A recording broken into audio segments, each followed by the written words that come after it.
Bonjour à tous les auditeurs de vipradioonline.fr, ici Jérôme en podcast pour vous présenter cette émission RVPB spéciale politique à propos du conseil municipal, séance du 31 octobre 2013 à 20h30 de la mairie de Saint-Laurent-du-Var. Voilà, donc j'étais présent dans ce public du conseil municipal. Pour la petite info, les 6 candidats au municipal étaient réunis puisque dans le public il y avait Raymond Lévy et Marc Moschetti. Et bien sûr les élus qui se présentent comme Monsieur le maire, Henri Revel, Marc Orsatti, Joseph Ségura et maintenant aussi Françoise Ben qui se présente également. Donc tout le monde était réuni dans la même salle, donc même si le public n'a pas droit à la parole, donc il n'y a pas eu de réaction des 2 autres candidats, Raymond Lévy et Moschetti, mais par contre, en tout cas les élus sont là pour débattre. Et justement dans cette émission, alors je vais vous faire un petit compte rendu de l'ordre du jour, mais également vous allez pouvoir écouter les débats qu'il y a eu entre les élus sur ce conseil, et bien sûr je vous rapporterai les résultats des votes de chaque point du jour. Voilà. Pour commencer donc ce compte rendu de ce conseil municipal laurentin, séance du 31 octobre à 20h30.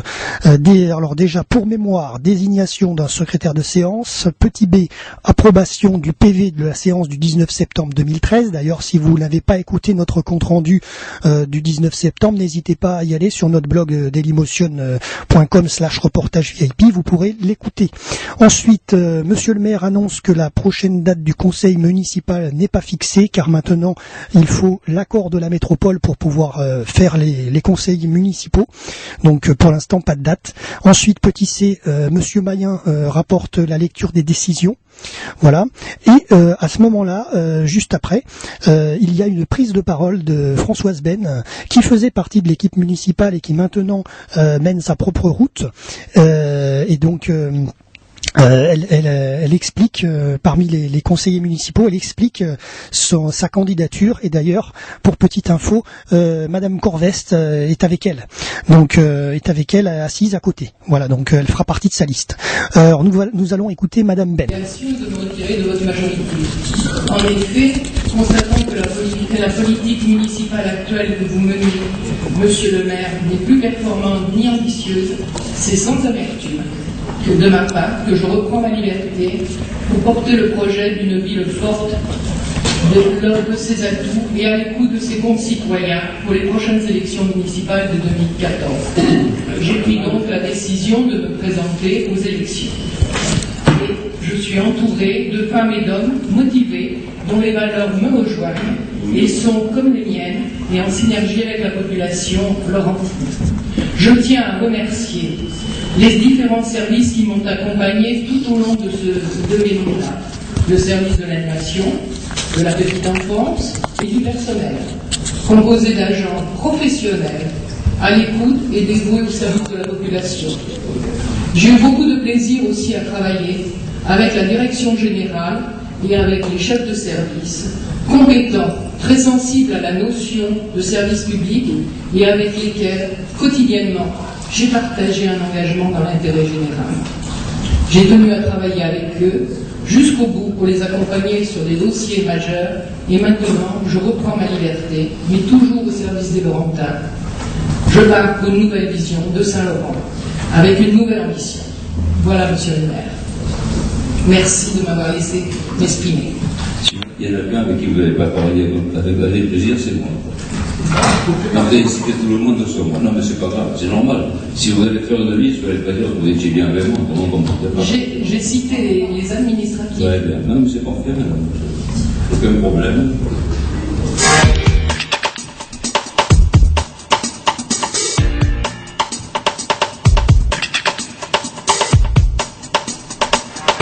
Après avoir écouté Madame Ben à propos de sa candidature au municipal 2014 à Saint-Laurent-du-Var, on va tout de suite passer à la partie finance. Monsieur le maire rapporte les faits pour le rapport d'observation définitif de la Chambre régionale des comptes concernant la gestion de la commune de Saint-Laurent-du-Var à partir de l'exercice 2006 et suivant. Alors il explique que les charges du personnel sont en augmentation. Par exemple pour les écoles, il y a 370 employés municipaux. Il y a eu plus 14% de subventions à certaines associations donc la Chambre régionale des comptes, c'est la Cour des comptes, vous l'avez deviné, elle a fait 7 recommandations à Saint-Laurent-du-Var. concernant ce rapport définitif. Voilà, donc elle a fait 7 recommandations et il y a chacun des élus qui ont pris la parole. Alors on va les écouter. Alors notamment déjà il y a monsieur Orsatti du PS qui a pris la parole pour demander des explications et des infos. Ensuite monsieur Ségura, monsieur Roland, monsieur Besson, monsieur Griot aussi délégué et madame Ben. Voilà, donc nous allons tous les écouter et bien sûr à chaque fois qu'il y a un élu qui pose une question, monsieur le maire leur répond. Voilà, donc vous allez pouvoir écouter tous ces débats dans ce premier point, le rapport d'observation définitif de la Chambre régionale des comptes pour la gestion de la commune de Saint-Laurent-du-Var. Je peux faire des délégations, commenter effectivement des interventions. Et ce soir, c'est quand même une intervention importante. Je veux qu'elle soit marquée dans le marbre. Je vais la lire ce soir, monsieur le maire. Dans le marbre, quelquefois, il reste. Écoutez, voilà bien. Ce soir, il va tout un jour. Ça fait des personnes. C'est une question de temps. Monsieur le maire, mes chers collègues, je tiens tout d'abord à commencer mon intervention en mettant en évidence quelques observations très importantes. Votre groupe d'opposition n'est pas représenté à la commission d'appel d'offres, alors que l'autre groupe d'opposition est représenté par son chef de file, M. Ségura, et je m'étonne que depuis 5 ans, il n'ait fait aucune observation sur les appels d'offres validés par notre conseil, pas plus que les autres membres de la majorité, pas plus que les dissidents anciens ou nouveaux. Nous avons réclamé et obtenu en début de mandat que le choix des appels d'offres soit validé in fine par le conseil municipal en séance plénière. Concernant les appels d'offres, nous avons cessé de réclamer depuis 2 mandatures plus de précisions sur le cahier des charges, plus d'explications sur le choix des entreprises retenues. Nous avons dénoncé le surcoût des investissements par rapport au prix initial de nombreux projets qui ont été majorés par plusieurs avenants pour augmenter de façon significative le prix initial, en nous précisant que le cahier des charges des projets était mal conçu et mal défini.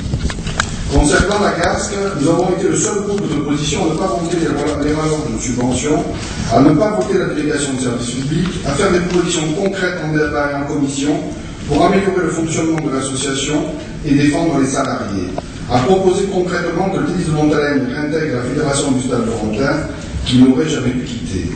Concernant les subventions aux associations depuis 2001, je réclame qu'il y ait des conventions individualisées pour chacune des associations avec des critères clairs d'attribution de petites subventions afin d'aider au mieux chaque discipline, à l'inverse d'un saupoudrage annuel sans réflexion. J'ai obtenu, après intervention auprès du préfet, que les annexes soient jointes au budget primitif et maintenant au compte administratif afin d'avoir une véritable lisibilité sur l'ensemble des subventions votées.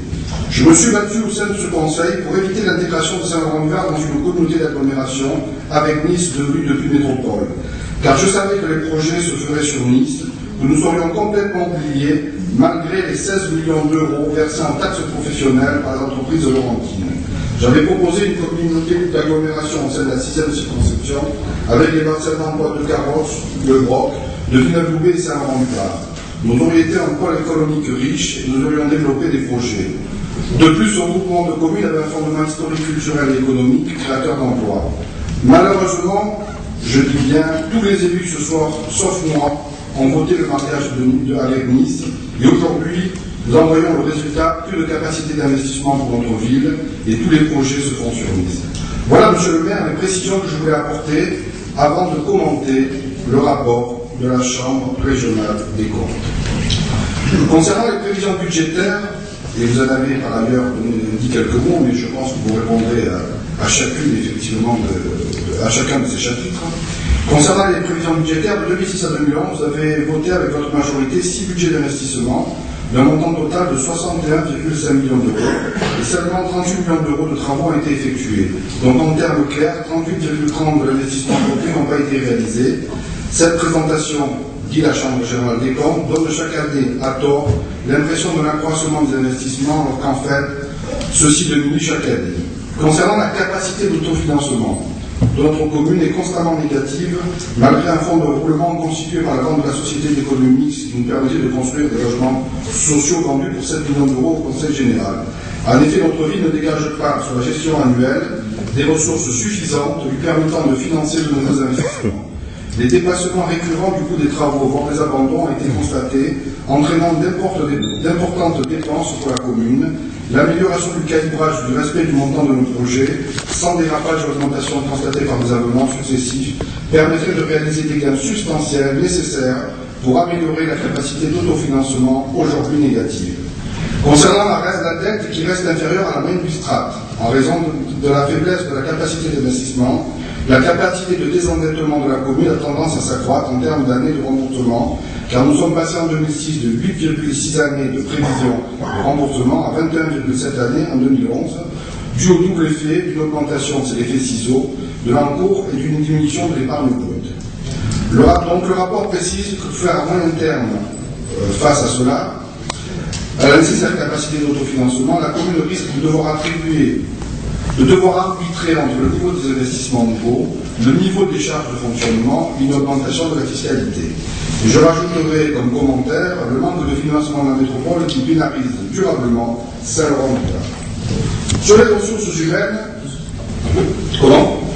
De la fiscalité, qu'est-ce que attendez, je finis, d'accord. Non, mais c'est pour ça que sur les ressources humaines, je préciserai important dans le budget de la commune, mais je dirais nécessaire. Car de nombreux services publics sont offerts aux Laurentins. Je pense y avoir contribué avec mon groupe avec des propositions concrètes, comme par exemple la création de nouvelles crèches. D'autre part, au regard des ravages de la crise qui augmentent chaque jour notre taux de chômage, il est bien que la commune pérennise et crée des emplois pour des services utiles aux Laurentins. Sur la commande publique, le rapport de la Chambre régionale des comptes précise que de nombreuses entorses aux règles de la mise en concurrence ont été relevées, que les critères d'attribution du marché sont flous et mal interprétés, que les marchés d'impression, de balisage des plages, de festivités de la commune ont été réattribués aux précédents titulaires sur la base d'analyse des offres contestables. Le marché de maîtrise d'œuvre du dojo des budgets a été confié à un architecte sans expérience dans la construction des dojos, alors que cette référence était le principal critère d'attribution. Enfin, des lacunes récurrentes dans le calibrage des programmes d'investissement ont été constatées, ainsi que les 4 plus grands chantiers lancés depuis 2007, l'écart entre le coût prévisionnel initial et le coût total du chantier réalisé a augmenté dans des proportions allant de 57 à 113%. Quant au projet du gymnase Japon, d'après la Cour des comptes, qui a été arrêté, le rapport nous dit que nous avons dépensé en supplémentaire 400 000 euros. Concernant les subventions aux associations, le rapport précise que les conventions sont imprécises, qu'elles ne comportent pas d'objectifs précis et quantifiés ni d'annexes budgétaires détaillées, ce qui limite la portée du contrôle. La commune procède à un contrôle de la comptabilité de 4 ou 5 associations par an. Les comptes rendus de ces contrôles gagneraient à être formalisés par des traces écrites systématiques. D'autre part, le traitement de subventions exceptionnelles examinées dans l'urgence ne peut que limiter l'exercice de son examen et devrait exiger un niveau de garantie supérieur. Concernant la délégation de services publics, le rapport précise que l'attribution à la CAS de la gestion du complexe de Montalaigne, dans le cadre d'une délégation de services publics lancée en 2006, semble avoir été l'habillage d'un choix opéré d'avance. Ce soutien apporté par la commune à sa gestion actuelle, par voie de mise à disposition de financement sur subvention publique, paraît irrégulier, dès lors qu'il concerne pour partie des activités de restauration qui relèvent dans une large mesure du secteur commercial. D'autre part, la CAS a facturé à la commune 40 000 euros, montant 8 fois supérieur à ses concurrents, la mise à disposition de terrain, en particulier pour les scolaires et les centres de loisirs, et pour une activité en e-sport qui ne sera finalement jamais mise en œuvre. La subvention de la CAS a bénéficié d'une augmentation de 53,85% d'euros, passant de 1,3 million à 2 millions d'euros. Concernant les plages et les redevances, et je vais en terminer, le service public, le lot numéro 1, dont le chiffre d'affaires est 4 fois supérieur au numéro 2, ne reverse que 3% de son chiffre d'affaires, alors que le pourcentage de reversement du lot numéro 2 se situe entre 15 et 20%. Comment expliquer une telle différence? Le rapport met donc en évidence beaucoup trop de dysfonctionnements et préconise des recommandations qui doivent être mises en place avec un caractère d'urgence. Pour terminer, Monsieur le maire, vous êtes engagé par écrit auprès de la Chambre régionale des comptes à apporter des améliorations et des réponses concrètes à tous ces problèmes. Nous y veillerons. Je vous donne quelques conseils pour terminer votre dernier mandat. Vous devriez soit changer les membres de la commission d'appel d'offres, soit les envoyer prendre des cours du soir accéléré. Quant à vous, ce rapport sera une épine dans le pied dans votre bilan, et vous devrez vous expliquer auprès des Laurentins pendant la campagne électorale. Je doute fort qu'ils vous reconduisent dans votre fonction de premier magistrat de la commune. J'espère également, et je pèse mes mots, que tous ceux qui dans cette salle ont voté toutes vos délibérations alors qu'ils étaient soi-disant en opposition, assumeront ce rapport et seront également sanctionnés par les Laurentins. Je souhaite que les Laurentins comprennent qu'il existe un autre choix pour notre ville, une équipe avec un projet pour mieux vivre ensemble à Saint-Laurent-du-Var, c'est-à-dire la mort. C'est ce qu'on voit, et le nous-mêmes, c'est ce qui produit ce qu'on voit. Alors quelquefois, dans la vision des choses, pourquoi on a fait la chose, elle est tout à fait différente. Bon, mon but, depuis de nombreuses années, c'était l'économie et l'emploi. Donc c'est vrai que je me suis permis quelques petits passe-droits quelque part, pour laisser ouvert par exemple un restaurateur qui avait 80 employés. Je l'ai parce que moi j'ai été interrogé, ce rapport, ils sont venus me le lire chez moi, l'a fait chez moi, au bureau. Et je leur ai dit, j'ai dit, écoutez, moi je suis désolé, mais c'est vrai, il y a 80 employés, 6 mois par an, les mettre au chômage, ça me... C'est pas ce que j'ai dit, monsieur le maire. Non, mais d'accord, ça, j'explique pourquoi, avec la Chambre, on a quelques petites dysfonctions. Après, concernant les différentes... Comment c'est interprété ça sur les lots numéro 1, numéro 2 qui ne fait pas la même chose. Mais ça dépend du chiffre qu'ils ont fait aussi, d'une part. Et deuxièmement, ils étaient tous au même truc. On s'est aperçu lorsqu'on a fait le port qu'on avait pu avoir en main les cellules commerciales qu'il fallait à ce moment-là les faire payer, que je m'étais demandé au domaine. Le domaine m'a dit voilà, il faut toujours une part variable et une part fixe quand on fait le travail sur le domaine public. Je dis que c'est combien? Alors, la partie fixe c'est 9 € le mètre carré et la part variable ça va de 0,5 à 5, 6, 7. Bon, c'est-à-dire on va essayer 3 par exemple de part variable. C'était catastrophique. Il a fallu vite faire marche arrière et ici, tout le monde en est témoin, peut-être que vous avez voté aussi, on est passé à 0,5. Parce qu'autrement, les gars, ils n'y arrivaient pas. Là, il s'agit des plages publiques, il ne s'agit pas des restaurants de... Mais c'est pareil, c'est sur le domaine public. D'accord. Si vous voulez être maire, monsieur Orsatti, sur les plages, il faut connaître tous les termes, il faut bien savoir de quoi on parle. Quand on parle de domaine public, c'est pareil, que ce soit sur le port ou sur une plage, c'est la même chose. Domaine public, ça veut dire que ça appartient au public. Voilà. Vous n'avez pas été retoqué sur le port, là on parle des plages. Mais le port il n'était pas, sur la plage, j'ai pas été retoqué sur la plage. Ça leur a pas plu que ce soit ouvert, j'ai compris, ça c'est pas grave. Je leur ai dit, c'est moi le responsable, c'est pas M. Orsatti, ni M. Ségurin, ni M. Chipuki, c'est moi. Voilà, j'ai préféré, voilà. Je préfère que 80 employés soient au travail, plutôt qu'au chômage. Tout ça, mais d'accord, on peut le partager. D'accord. J'ai rien sur le chômage. La bonne année, sur le personnel, effectivement, on a un taux qui est important, effectivement, qui donne de ratio de 5%. Par contre, moi je pense que les services qu'on offre, effectivement, ce sont des services qui sont utiles aux Laurentins. Bon, je ne dis rien contre. Oui. Sur le reste, je pense que vous-même, vous avez répondu, vous avez pris des engagements dans vos réponses pour rectifier le tir sur des signalements qui ont été faits. Vous avez pris l'engagement. Donc si vous avez pris l'engagement, c'est que vous-même, vous avez constaté qu'il y avait des domaines dans lesquels il fallait qu'on revoie nos copies, qu'on revoie nos pratiques, nos procédures. Écoutez, M. Orsatti, vous n'avez qu'à prendre Internet, vous regardez tous les rapports des chambres, de tous les comités que vous connaissez. Et vous verrez. Et même qui était très bon, c'est celui de Carlos. Puisqu'il sera là, bien entendu, dans les sites internet, il va tourner en boucle, donc tout le monde aura les voix sur le livre. En tout cas, moi j'apprends ce soir une fois que je suis dans l'opposition et tous les problèmes liés à Saint-Laurent-du-Var ne sont pas du fait de Saint-Laurent-du-Var, mais de moi, grâce au Parti Socialiste. Donc moi je m'en réjouis. C'est pas vous, c'est toujours moi. C'est comme ça. C'est une opposition constructive. Vous dites que c'est jamais ma faute. Effectivement. En tout cas, si depuis juillet 2009, au moment où j'ai saisi la Chambre régionale des comptes, parce que je le rappelle, j'ai saisi la Chambre régionale des comptes en 2009, sur l'important déficit de la délégation de service public du tennis club de Montalet et aux différentes anomalies constatées dans le contrôle de cette DSP par votre majorité. Après plusieurs mois de travail, la Chambre rejoint pleinement et entièrement mon analyse sur les dysfonctionnements de votre action, et ce depuis 2006. Il y a collusion. Ce rapport accablant de la Chambre régionale des comptes ne me réjouit pas, monsieur le maire. Vous le prenez peut-être un peu à la légère, mais moi ça ne me réjouit pas. Je pense avant tout à nos concitoyens qui ont du mal à boucler leur fin de mois.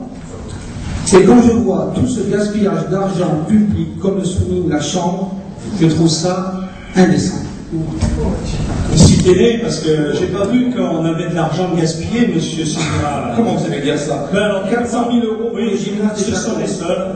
Ce sont les seuls. Et d'1 million d'euros pour le tennis de Montagne, et je passe sur les 170 000 euros de la Mais où le million de Montagne? Mais où?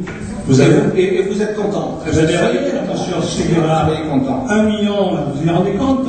C'est en vérité ce que dit la Cour des comptes, monsieur Sigura. Et tout le monde aura l'appréciation de le lire. Nous l'avons dénoncé nous-mêmes, cette fuite là, des capitaux. Nous avons dénoncé un certain président aussi qui avait fait une mauvaise gestion. Ce n'est que la vérité, monsieur. Mais c'est la faute des autres. C'est la faute, c'est la vraie vérité. Voilà. C'est toujours la faute des autres, de toute façon. Ces dysfonctionnements répétés, soulevés par la Chambre, révèlent vos mauvaises décisions qui durent depuis trop longtemps. Les Laurentins payent et payent encore afin de combler vos ardoises que vous laissez et qui résultent de votre amateurisme. Alors, monsieur le maire, à la veille des élections municipales, je me poserai beaucoup de questions. J'ai pas compris le dernier truc là. Lesquels, monsieur le maire? Quand je dis que vous êtes des amateurs? Absolument. Quand on voit tout ce qu'on lit dans cette Qu'est-ce qu'il y a à dire? Comment on connaît des amateurs, monsieur? Je vais vous dire, quand vous avez été un projet Vous m'avez dit que vous pensiez aux Laurentins. Oui. Moi aussi, on y pense aux Laurentins. Ah oui. Ben oui, C'est pas de la même façon. lorsqu'on remet la casque à flot, monsieur, on a pensé aux Laurentins. Ah oui. Lorsqu'on laisse les... Comment on a fait pour dépenser tout cet argent, cette gabegie dont vous parlez, et arriver à baisser les impôts? Mais nous sommes pires que moi. Vous avez baissé les impôts, vous avez augmenté le dernier budget, vous avez oublié, là. Et là, vous êtes devenu un hésique, là. Non, mais vous avez oublié que ça n'avait rien à voir avec ça. Ah oui, non, mais quand vous parlez, non, c'était vous avez défendu la commune. Non, monsieur Sigura. Vous savez que la commune aujourd'hui n'a plus d'investissement. Comment? On ne peut plus investir. Mais on investit quand on veut dans ce Ah oui? Mais bien sûr. C'est parce que Je vais vous dire quelque chose, monsieur Sigura. Comme ça, amicalement, hein, je ne veux pas faire de campagne électorale ici. La Chambre, là, sur la glace, elle montre qu'il y a eu 400 000 euros de déficit à un moment donné. Mais ils n'y sont plus maintenant. Ils n'y sont plus. Alors, c'est vrai qu'elle critique la façon dont nous avons renfloué la glace alors qu'on ne devait pas le faire parce que nous étions plus en esprit. Nous, nos avocats, nous avaient dit vous pouvez le faire. Parce qu'il y a plein de déficits maintenant. Et là, maintenant, c'est dommage que vous n'ayez pas assisté à la dernière réunion sur la glace avec M. Roland et M. Rosset. Bon, ben, finalement, pour vous faire plaisir, le tennis, ben maintenant, c'est la seule chose qui arrive à s'équilibrer, qui sera bénéficiaire. Bon, on est arrivé quand même à sortir quelque chose, là. À quel prix? À quel prix? À quel prix? Le prix de quoi? À quel prix? Mais quel prix, monsieur? Évidemment, quel prix? Comment on a fait? Qu'est-ce qu'on a fait? La glace. Vous voulez couler la glace? Je ne parle pas du tennis, mais dans tout le reste de la glace.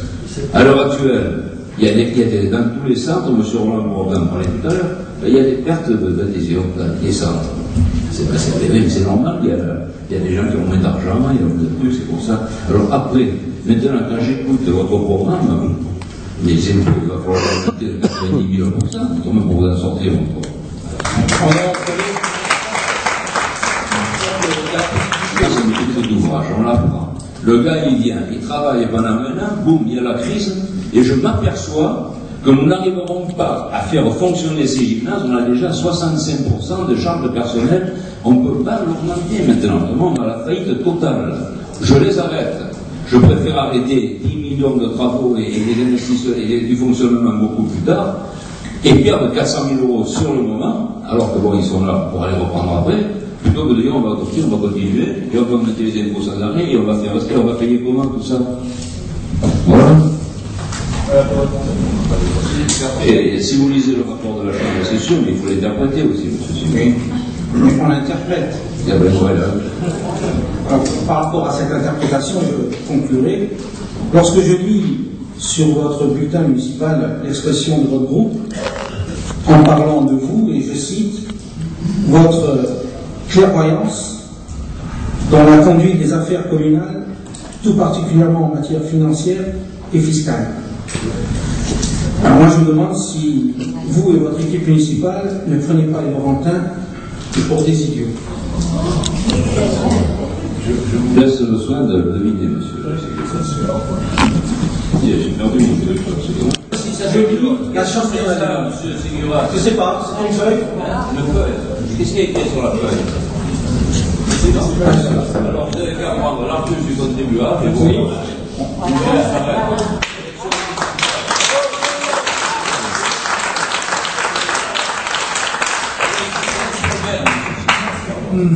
c'est en plus des contribuables, donc c'était bon. Il y a toutes les villes. Oui, vous pourrez prendre vos copains, vous allez voir combien ils ont à côté. Il y en a qui ont ma vie. Bon, moi j'ai bien. Alors ça veut dire qu'on a trouvé que j'étais dépensier. Vous savez comment il se passe là-dessus?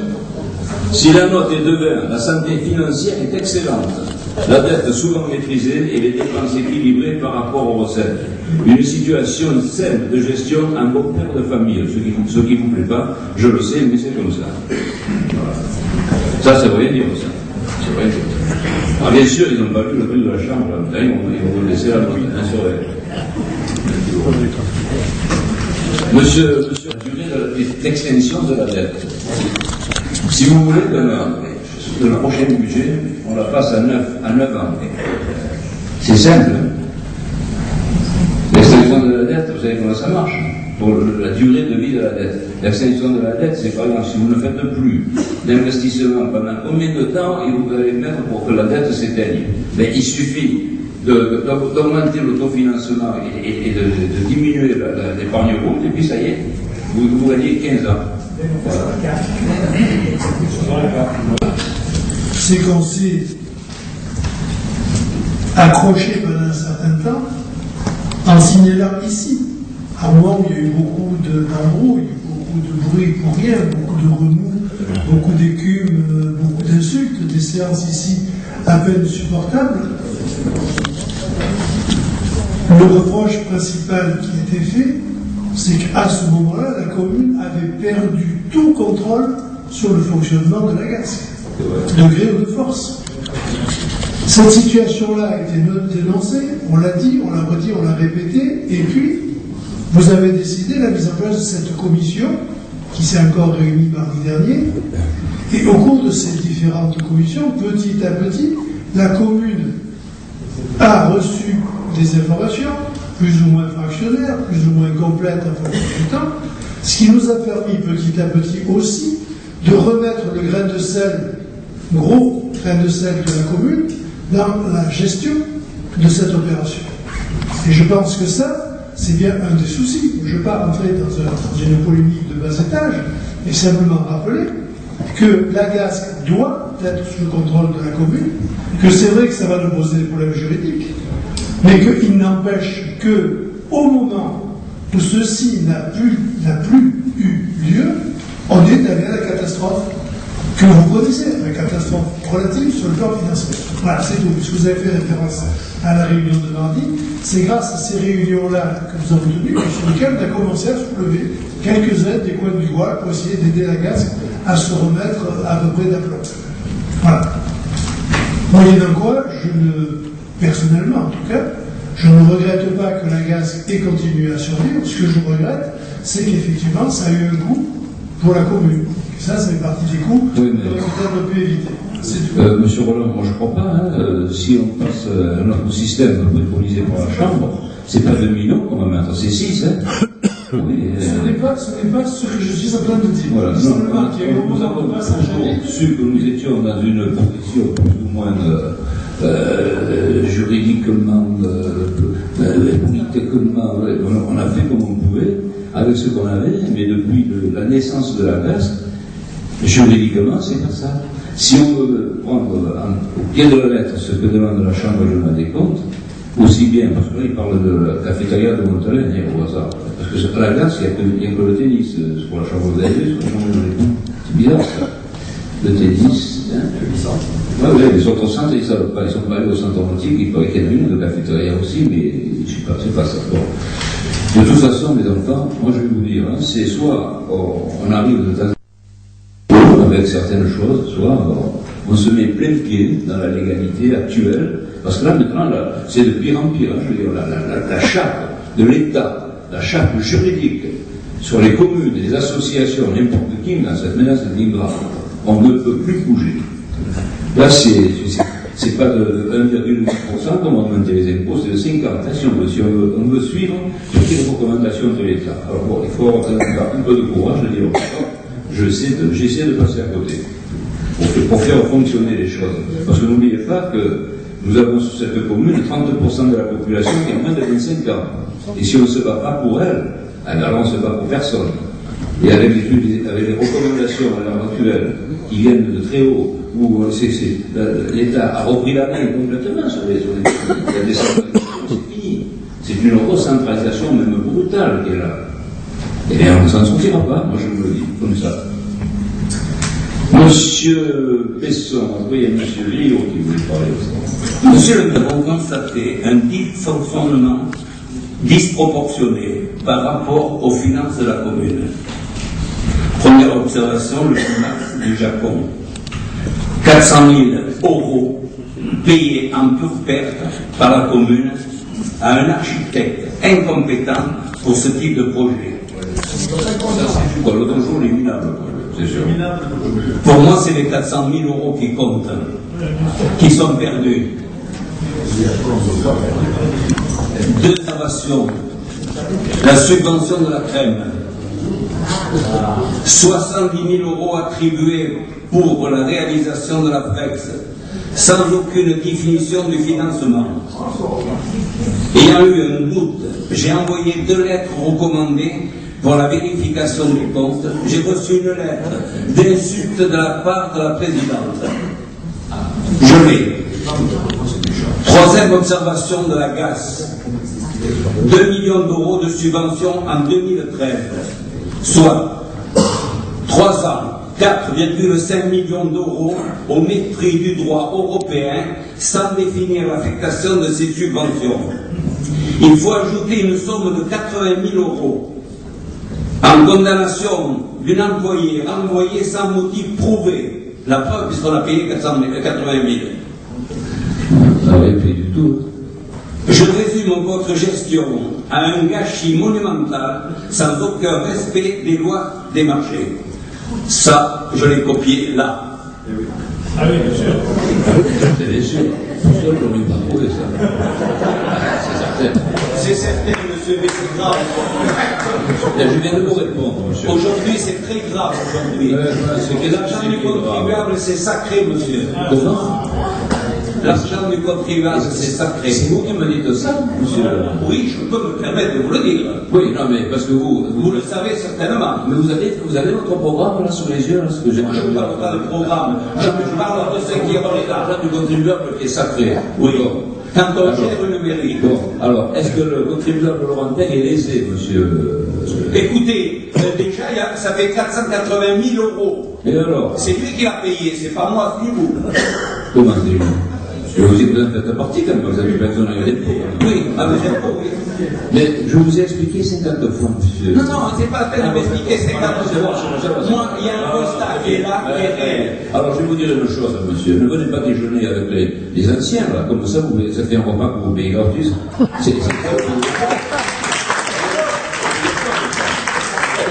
C'est ridicule, monsieur, ce que vous dites. Mais ce que vous dites, vous, c'est quoi? C'est ridicule.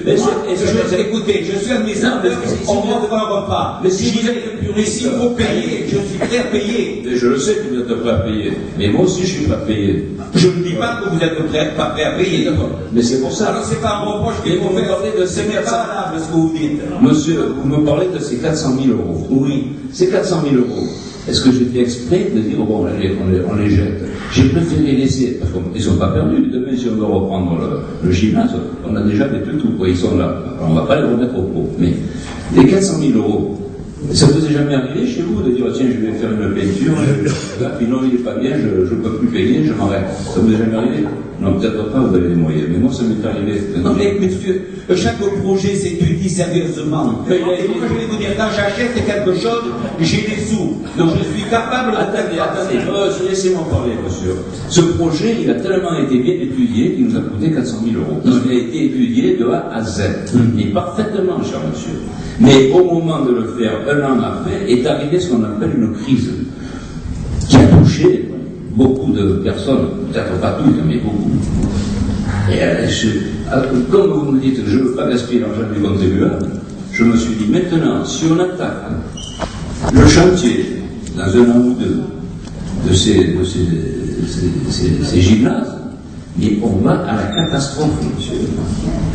On va à la catastrophe. Alors, bon, j'ai pris cette décision. Je dis, je préfère arrêter ce chantier plutôt que d'être obligé d'augmenter les impôts de 20 ou 25%, où là, je me moque du contribuable. Tandis qu'avec les 400 000 euros qui sont passés dans le budget, on n'a pas augmenté le budget pour ça. Vous comprenez?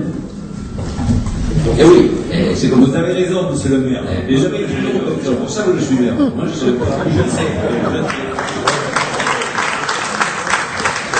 Parce que il me semble avoir entendu un certain nombre de réquisitoires. Or, les magistrats de la Chambre régionale des comptes ne sont pas des magistrats d'une cour de justice. Ils sont là pour nous apporter leur aide, pour nous aider à mieux gérer. Évidemment, ils font des critiques, c'est bien, et d'ailleurs nous en profitons, vous-même vous l'avez dit, mais ils n'ont pas fait un audit efficace et suffisant pour qu'on condamne la commune sur un certain nombre de choses. Donc je pense qu'il ne faut pas aller dans l'excès de la critique comme je crois l'avoir entendu. Et puis par ailleurs, puisque je me sens concerné, je fais partie de la commission d'appel d'offres, il m'a été fait une offre de cours du soir tout à l'heure, je crois, et je voudrais rappeler à l'éminent professeur qui m'a fait cette offre que vous-même, monsieur le maire, l'avez dit, il y a eu 500 appels d'offres environ, 0 contentieux. Alors j'attends les premiers contentieux pour suivre les cours du soir. Oh.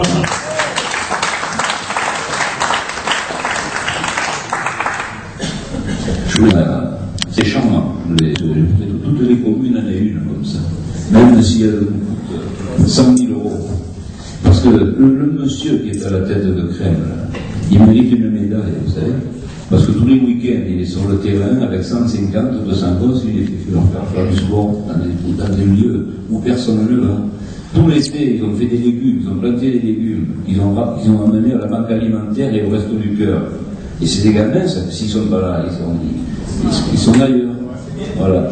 Ils vont faire de la délinquance qui augmente, paraît-il, sur la commune. Je l'ai appris cet après-midi en lisant une lettre de candidature.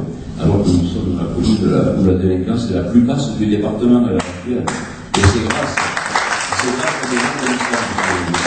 Alors, lorsqu'on a fait la fresque, c'était pas pour gagner de l'argent, c'était pour permettre à ces jeunes gens de travailler et d'être fiers de ce qu'ils faisaient. Voilà, c'est vrai. Et ils sont partis, mais ils n'avaient pas encore l'état d'esprit de dire c'est comme ça, il n'y avait pas de gestion, ça a été mal géré au départ. C'est vrai. Mais je me suis fait un plaisir de compenser ce qui manquait, parce qu'on ne pouvait pas faire autrement, on ne pouvait pas le laisser tomber. Alors c'est vrai qu'on aurait pu faire un appel d'offres aussi, c'est ce que demande la Chambre. Mais ça n'a rien à voir. Ça n'a rien à voir, ça. On va faire un appel d'offres quand on emploie des jeunes comme ça pour les sortir du caca dans lequel ils sont. On leur donne, on les affermit, on les rend super sympas, ces gosses-là. Ils ont fait un travail formidable, même si c'est critiqué. Alors c'est sûr qu'il y a eu Sandrine, qui est artiste, qui est allé après travailler avec eux. Il y a eu un artiste aussi qu'on a payé, celui-là. Ah, si on avait fait faire un appel d'offres, c'est sûr, on aurait payé beaucoup plus cher. La Chambre l'a dit d'ailleurs. Vous avez dit, monsieur le maire, que ça nous aurait coûté plus cher. Mais bien sûr, mais c'était pas pour le prix. C'était parce que c'était un challenge, ça, pour ces enfants et pour cette équipe de crème qui travaille et qui a pris la place de la clé. Parce qu'on avait pas. Vous savez, on reçoit moins d'argent de l'État. Et malgré tout, on fait les mêmes taux de prévention. Vous pensez que la délinquance, si elle baisse à ce point sur la commune, c'est parce qu'il y a une prévention qui est faite de folie. D'ailleurs, M. Orsatti, ou ceux qui sont venus au contrôle local de sécurité l'ont bien vu, ça. Voilà, ça, c'est vrai que, bon, la Chambre, on peut dire, vous auriez dû faire assez, vous auriez fait. Mais là, je dis non, je suis désolé. fait ça parce que c'est une action de cœur, c'est pas une action juridique et financière. Ça. Monsieur le maire, le 7 mai à 10h, j'ai téléphoné à votre cabinet pour demander de contrôler les comptes de l'année 2013. Je n'ai jamais eu de réponse. Mais les avériés comme compte, c'est des comptes de Mertana, vous savez, c'est Mertana. Voilà. Mais vous avez demandé des comptes à une association qui démarre et qui a une idée différente de ce que ça peut être une entreprise. C'est malheureux, mais c'est maintenant, vous avez les comptes. C'est la loi aussi. Il y a la loi, on peut aller loin avec la loi, monsieur. Demain, on va vous dire, on va tuer l'autre à côté, c'est la loi, vous y allez. Ah non, mais il faut arrêter. C'est pas moi qui les ai fait, je vois. Est-ce que vous êtes toujours obéissant à la loi, monsieur? Dans ma vie, j'ai eu trop de rigueur et ça m'a porté tort. Ah ben voilà. C'est pour ça que vous êtes une équipe, il faut pas être. Président de la GASC. Est-ce que vous avez entendu critiquer les présidents de la GASC? J'ai entendu surtout M. Manenti qui vient de le faire. Et je suis désolé. Il faut arrêter, restez assise là-bas. Non, mais je pense que de toute façon, il y a eu une condamnation pour diffamation sur les critiques qui ont été portées sur M. Hébert. Ah, ça c'est moi qui ai été condamné, mais j'ai l'habitude de vous comprendre. C'est bien pour ça que je m'adressais à vous, M. le maire. Donc je pense qu'il ne faut pas l'oublier. Madame, on n'est pas dans une période électorale, ça. Non, mais... J'ai critiqué, bon, c'était bidon ce que j'ai dit. J'ai dit simplement, il aurait dû être, peut-être qu'il avait été déprimé pour faire ça. Bon, ça, diffamation, tout, bon. Moi, j'ai rien dit, hein, j'ai fait, bon. Mais là, qu'est-ce que vous remettez encore ça sur le tapis? Franchement. Vous cherchez quoi, là? Vous êtes en train de chercher comment je peux expliquer aux autres que je suis parti d'une liste où pendant 3 mandats, j'ai travaillé avec eux, j'ai fait ci, j'ai fait ça, et puis d'un coup, je m'en vais pour les raisons qui sont les vôtres, je m'en fous, moi, de vos raisons. Mais restez calme, restez, je veux dire, soyez respectueux jusqu'au dernier bout. Respectez-vous, au moins, madame Lambert, parce que là, vous ne savez pas ce qu'il faut dire. Vous allez chercher des trucs au plus profond de vous-même pour vous excuser de ce que vous avez fait. Pas du tout. Bon. Le président de la GASC, je trouve que M. Manenti n'avait qu'à pas repartir sur le problème de M. Hébert. Je suis désolé. Il y a ce critiques, il y a cette diffamation. Vous le défendez aussi? De ce côté, vous le défendiez aussi? J'ai cité personne. J'ai simplement évoqué que suite à des multiples présidents, il y a eu des déficits. C'est tous mes propos. Ils sont enregistrés. Non, mais j'ai cité personne. Vous êtes la seule à avoir trouvé quelqu'un. Restez digne jusqu'au bout, ça vous avantagera. C'est vrai qu'un militant devient bon. Mais vous inquiétez pas, je ne critique pas du tout les adversaires, je fais simplement un rappel, c'est tout. Quel rappel vous faites? Vous avez créé la crèche, vous avez tout fait, vous allez me dire. Au moins, restez, je sais pas, franchement, c'est méconnaissable. Bon, au suivant. Il n'y a pas de vote pour le second débat, il n'y a pas de vote. Vous êtes d'accord, tout le monde? Non, mais on va se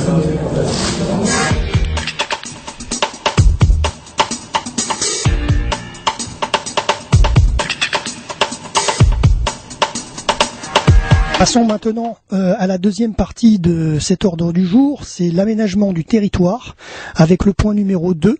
C'est donc Monsieur Laforie qui rapporte les faits concernant le plan de prévention des risques naturels prévisibles d'incendie de forêt, et il demande donc l'avis du conseil municipal sur le porteur à connaissance du dossier d'enquête publique. Voilà, l'enquête publique qui aura lieu le 18 novembre et le 18 décembre sur ces préventions sur ce plan de prévention des risques naturels d'incendie de forêt. Monsieur Roland pose une question, on va tout de suite l'écouter. C'est très sympa, je veux dire, ces plans sont particulièrement illisibles dès lors qu'on veut se préoccuper de points particuliers. Et c'est pareil pour le PMU. Il y a qu'en fait, j'étais l'autre jour au service de l'urbanisme, c'était assez cocasse, 3 spécialistes étaient là avec un bout du cadastre, avec le plan, et essayaient désespérément de trouver dans quel morceau du plus ça se trouvait.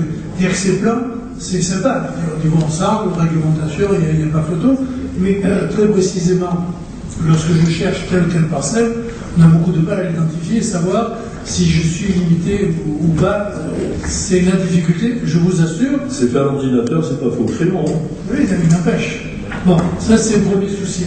Le deuxième souci, c'est que c'est ce que vous venez de faire remarquer, c'est-à-dire que si on superpose les règlements du PLU et ça, je pense que sur ça, on ne construit plus. Hein. Ben oui, mais qu'est-ce qu'on peut y faire. On a créé des hydrants, hein. Comment ? Créer des hydrants. Ah mais non, mais même avec les hydrants, monsieur, c'est pas parce que vous allez mettre un hydrant tous les 10 mètres que vous allez sortir des zones comme ça. Hein. C'est en fonction de l'environnement et en fonction des moyens d'intervention que les zones sont définies plus ou moins bleues, plus ou moins rouges. Oui, non, mais attendez, alors là, vous parlez, je ne sais pas si ça va être dans votre programme pour les prochaines municipales. Il ne s'agit pas de ça, il s'agit non, mais oui, je sais avec l'hydrant. Vous savez combien ça coûte un hydrant? C'est des canalisations de 100 mm avec des débits de 60 mètres cubes et qui doivent être entretenus régulièrement, et vous voulez en créer déjà tous les 300 mètres, c'est bien, et tous les 150 mètres dans les zones rouges, c'est déjà extraordinaire, je peux vous dire. La preuve, c'est que dans certaines zones, on est obligé de faire des citernes qui vont justement remplacer les hydrants.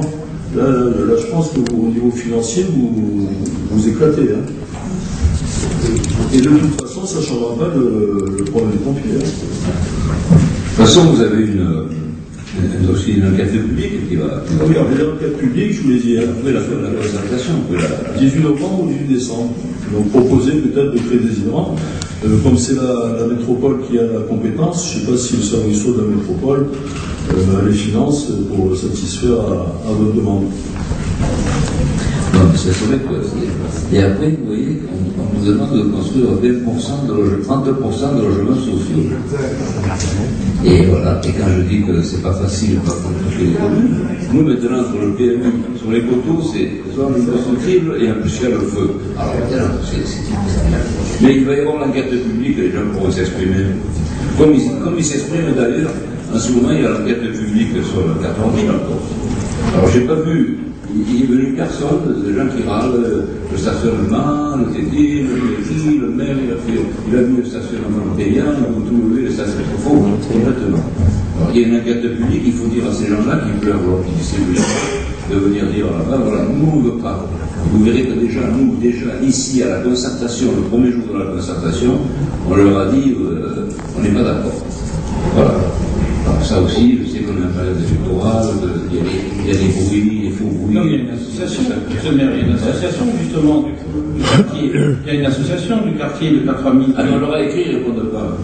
On leur a dit que c'est M. Michaud, je crois. Comment? M. Michaud qui revendique C'est le seul qui écrit. Ah oui, c'est tout? Ouais. Mais enfin, il représente l'association, donc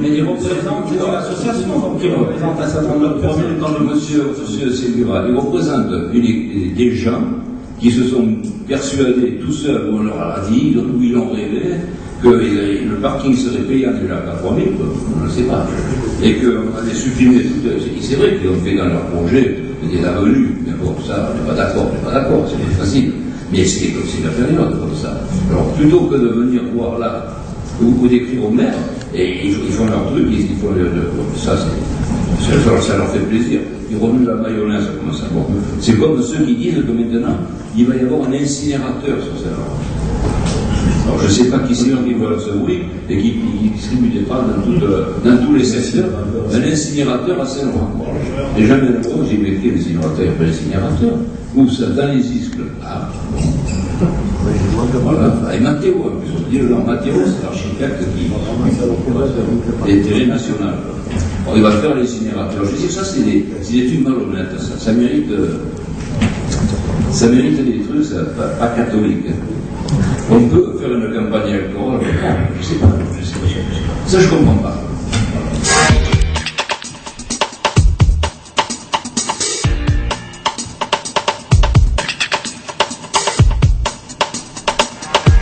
Voilà, suite à cette question de Monsieur Roland, réponse de Monsieur Revel et de Monsieur Segura qui a ajouté des observations à celle de Monsieur Roland, le vote concernant ce point numéro 2 a été établi à l'unanimité.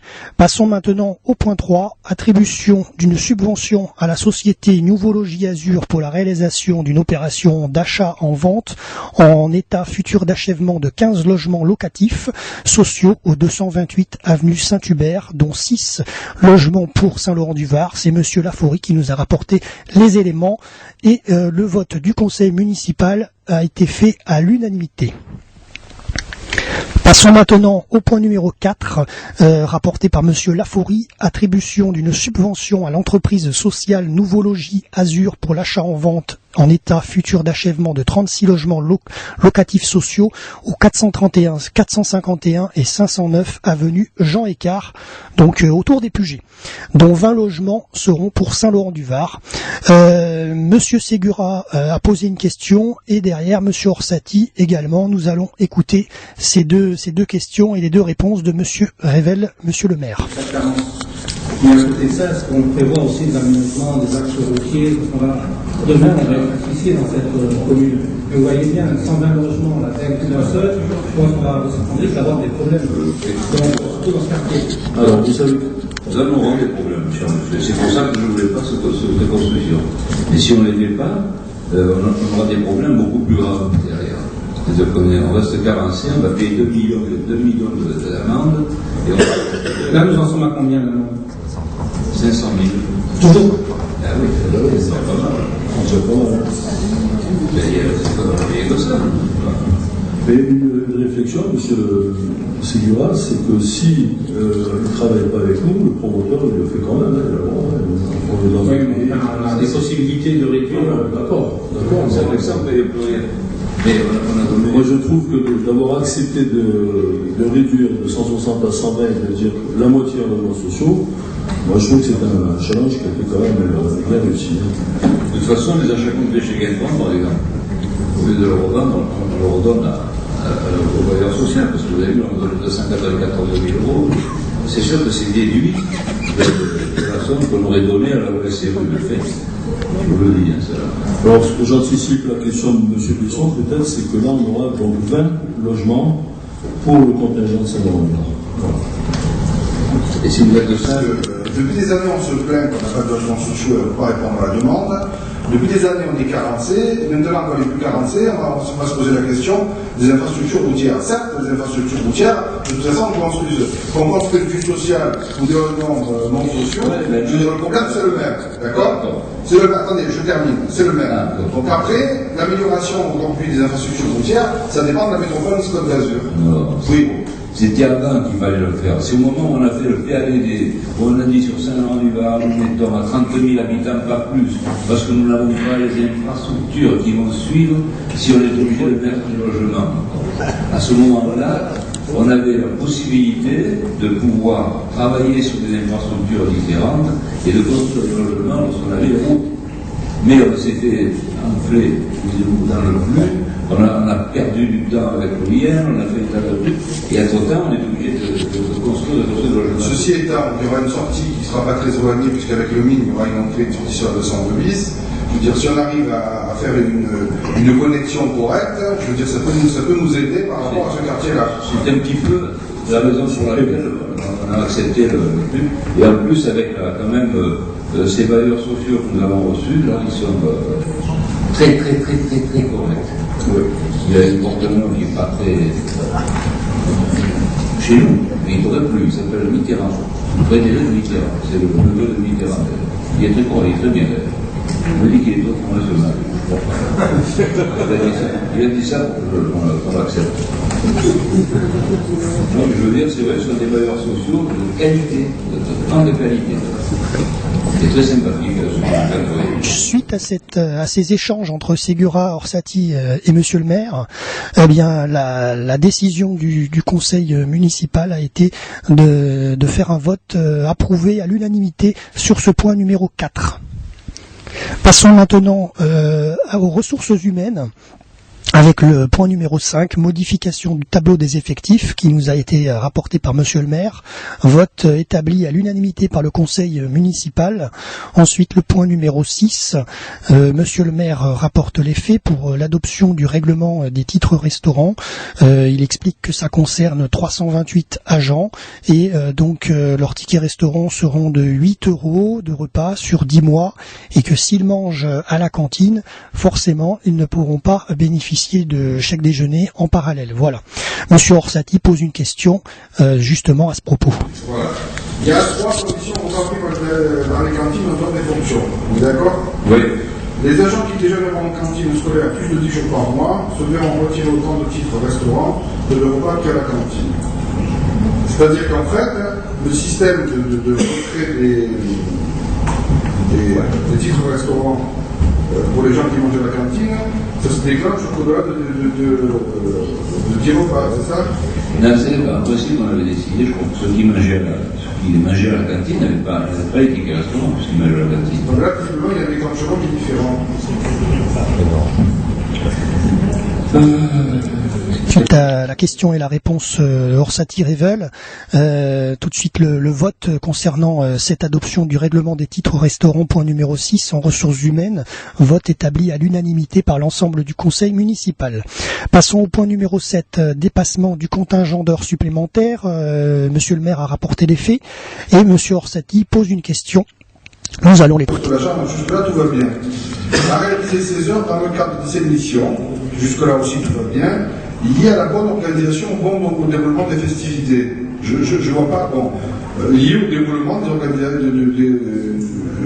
déroulements des festivités, point barre. Bonne organisation, bon machin, ce n'est pas des critères à retenir dans cette délibération. Attendez. De toute façon, à partir du moment où ils sont en heures supplémentaires, ils sont en supplémentaires. Ce n'est pas la bonne organisation et le bon déroulement qui déclenche les heures supplémentaires. Donc ça n'a rien à faire dans cette délibération. Voilà. Non, si vous le laissez, je veux dire, il n'y a pas besoin d'avoir ce critère. Ah, mais c'est pas important, ça. C'est pas important, mais... Voilà. Ça, c'est le syndicaliste. Tout à fait. Non, mais c'est bien fait, ça, c'est bien fait. Voilà, donc suite à cet échange, donc le vote concernant le point numéro 7, le dépassement du contingent d'heures supplémentaires, a été voté à l'unanimité par le conseil municipal. Passons maintenant à l'urbanisme opérationnel avec le point numéro 8. C'est Madame Mazzoni qui rapporte les faits concernant la piscine municipale 1555 Esplanade Edmond Jouot, autorisation d'urbanisme. Alors en fait, c'est l'agrandissement de la porte d'entrée de la piscine pour les personnes à mobilité réduite. Et donc ce point numéro 8 a été voté à l'unanimité par le conseil municipal. Passons maintenant à la partie juridique foncier avec le point numéro 9. C'est Madame Mazzoni qui rapporte les faits, notamment pour cette point numéro 9 avec la redevance d'occupation du domaine public, distributeur d'articles de piscine. Alors elle explique en fait que le port du bonnet à la piscine est obligatoire et qu'il y a pas mal de gens qui n'ont pas forcément un bonnet avec eux, du coup, de par ce nouveau règlement qui a été adopté en juillet. Et donc ils veulent mettre en place un distributeur automatique en vente de bonnets. Donc le conseil municipal a donc voté concernant ce point numéro 9 et le vote a été fait à l'unanimité.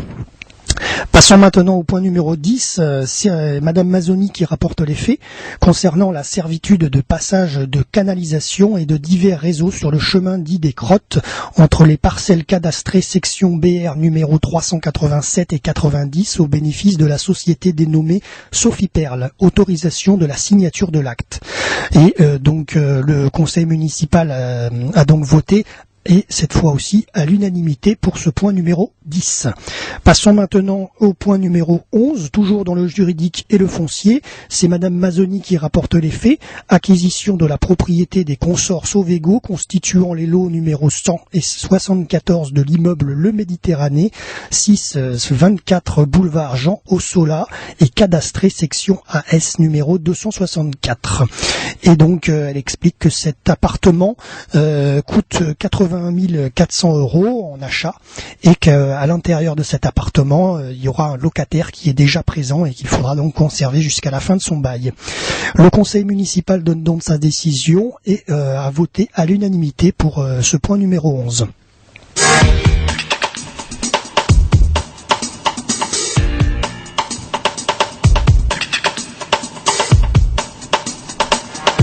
Passons maintenant à la dernière partie de ce conseil municipal. Passons à la partie éducation. Monsieur Giordano nous rapporte les faits concernant le point numéro 12 avec la demande de participation de la région au séjour en classe de découverte des élèves d'une classe de l'école élémentaire Michelis 1 de Saint-Laurent-du-Var dans un centre de vacances situé sur le territoire régional PACA du 25 novembre au 6 décembre 2013. Le conseil municipal a donc voté. Et le vote a été établi à l'unanimité. Et pour terminer, le point numéro 13, narré par Monsieur Giordano également, le périmètre des secteurs des écoles publiques de Saint-Laurent-du-Var mis à jour, et donc le conseil municipal a voté pour ce point numéro 13, vote établi à l'unanimité. Voilà. Concernant les points du jour, il y en a donc eu 13, c'est terminé. Monsieur le maire d'ailleurs tient à ajouter un petit mot et félicite le conseil municipal pour leur adoption à ces 13 points du jour qui ont été en vote unanime, établi à l'unanimité, avec il les félicite puisque quand même il y a eu un vote unanime pour chacun des points. Voilà. Alors ensuite, bien sûr, questions orales. Donc dans les questions orales, eh bien, il y a eu uniquement Monsieur Orsatti du PS qui a posé 3 questions. Donc nous allons l'écouter. 3 questions, bien sûr, de par Monsieur le maire. Pour annoncer que divers travaux ont été faits par la métropole. Je pense que c'est une bonne chose d'informer les Orangins et qu'ils sachent exactement où se situent les travaux à quelle période. J'aurais souhaité qu'en complément de cette information qu'il y a eu par téléphone, on puisse avoir des panneaux en ville qui précisent où se situent les travaux. Parce qu'il est vrai que vous avez touché bon nombre de concitoyens par téléphone, mais il serait bien qu'aussi on ait un affichage qui puisse permettre à chacun qui traverse Saint-Laurent-du-Var, parce qu'il n'y a pas que des Laurentins qui traversent Saint-Laurent-du-Var, quelles sont les voies qui peuvent emprunter et quelles sont les voies qui ne vont pas occasionner des bouchons. Est-ce que c'est possible? Pourquoi pas, hein? Je ne sais même plus, c'est un qui change. Au-delà du fléchage, je pense que dans certains secteurs, on peut faire une information. On peut mettre des hommes de sandwich aussi. Donc est-ce que c'est possible? C'est vous? C'est fléché les déviations qui sont le gouvernement sera vont se déplacer bientôt sur le passage Moiti, et ce qui va perturber encore davantage la circulation. Donc on a prévu sur les sucettes qui sont en ville, puisque les panneaux LED ne sont situés qu'en bord de mer. Il y en a 4, ils sont devant Cap 3000, et on n'a pas tout à fait la mise au dernier moment comme ça pour y inscrire des travaux d'urgence. Mais bon, on va voir s'il est possible de faire des affiches rapidement avec un texte très succinct, parce que quand on passe en voiture, on n'a pas le temps de lire. Donc il faudra peut-être simplement un fléchage pour avertir davantage de monde et de ne pas aller perturber la circulation en allant se mettre dans la nasse du passage Moiti qui sera... Il faut le faire très succinct. Ouais. Ici on vend des oranges pas chères. Très bien. Bon, je prends acte. Deuxième question de la libération et le sport Bénès. Non. Ben Bénès, s'en fout de ça. Bon, écoutez, on viendra prendre des cours d'orthographe chez vous, de grammaire. Donc je poursuis, soyez sages, je poursuis la question. Donc à cet endroit-là, il y a un passage protégé, où visiblement, je ne sais pas quelle est la matière de ce passage protégé, il y a bon nombre de gens qui ont glissé, à la fois des piétons et à la fois avec des deux roues. Donc je voudrais qu'on fasse vérifier par la métropole quel est le problème de ce passage protégé, si il est dans une matière qui avait été utilisée anciennement, qui était plutôt glissante et que à cet endroit-là on n'a pas retiré, et apparemment il y a eu des accidents. Donc je vous demanderai, M. Magnin, en tant qu'adjoint chargé de la sécurité, de veiller à ce que ce passage protégé ne génère plus d'accidents. Et de la circulation. Voilà, c'est très bien. Donc, voilà, mais il est vrai que je fais aussi du deux roues. Il est vrai que quand on passe sur les bandes blanches, elles sont toujours très glissantes. Je crois que tous les gens qui font du deux roues le savent et cherchent à les éviter. Bon, maintenant, peut-être que celle-ci est particulièrement glissante. On verra un petit peu avec l'entreprise qui a le marché, puisqu'en fait c'est un marché qui est mis en place. C'est la peinture au sol. Il faut mettre dans la matière africaine. Ça fait calme, ça s'arrête, tout arrête. Je pense que pendant les périodes électorales, j'ai demandé à mon équipe d'avoir une éthique et un respect des autres listes, des autres candidats. Il s'avère malheureusement que j'ai été destinataire d'un courrier de 10 pages dans lequel, effectivement, les propos ne sont pas très gentils me concernant. Et c'est bien à mon endroit. Ouais. À mon endroit, j'allais le dire. Enfin, bon. Ça fait vieux français. C'est vieux François, mais je n'avais pas que tout le monde ne comprenne pas. Ah. Donc voilà. Cette personne dans ce courrier, dont je vais donner le nom beaucoup plus tard, me dit effectivement soutenir M. Segura. Donc je voulais savoir si la personne qui m'a écrit, en l'occurrence M. Touze, était un soutien de M. Segura, parce que je le vois souvent avec lui. Je voulais savoir si... parce que bon, vous n'êtes pas au courant. Mais voilà, je vous tiens au courant, donc je vous demande effectivement de demander aux gens qui vous soutiennent de ne plus m'attaquer dorénavant. Le courrier, je l'ai gardé. Si il s'avérait que ça recommence, j'en ai parlé à mon avocat, bien évidemment. Voilà. Donc, voilà. Donc le tout, comment? Voilà. Le tout, c'est de savoir, effectivement, si ça recommence, si je dois vous envoyer le courrier à Saint-Laurent-du-Var, dans Marignane, ça vous le direz, parce que je ne sais pas exactement.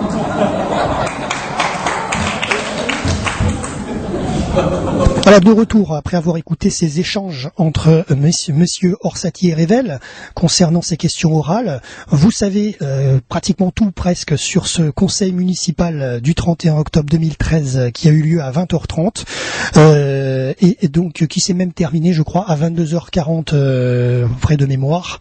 Voilà, j'espère que cette émission RVPB spéciale conseil municipal de Saint-Laurent vous a plu. J'espère qu'en tous les cas, elle vous servira pour faire vos choix, vos opinions, et n'hésitez pas aussi à venir dans le public avec nous, donc tous les mois quand il y a la date du conseil. Et donc pour avoir le compte rendu de la mairie, vous pourrez également vous rendre sur le site de saint-laurent-du-var.fr en rubrique conseil municipal, et vous aurez le compte rendu de la mairie avec tous les détails des votes. Et donc ça c'est sur le site internet de saint-laurent-du-var.fr. Voilà, vous savez tout. Sur ce, je vous dis à bientôt pour une prochaine émission RVPB, www.vipradioonline.fr, la web radio de l'association RVPB Laurentine.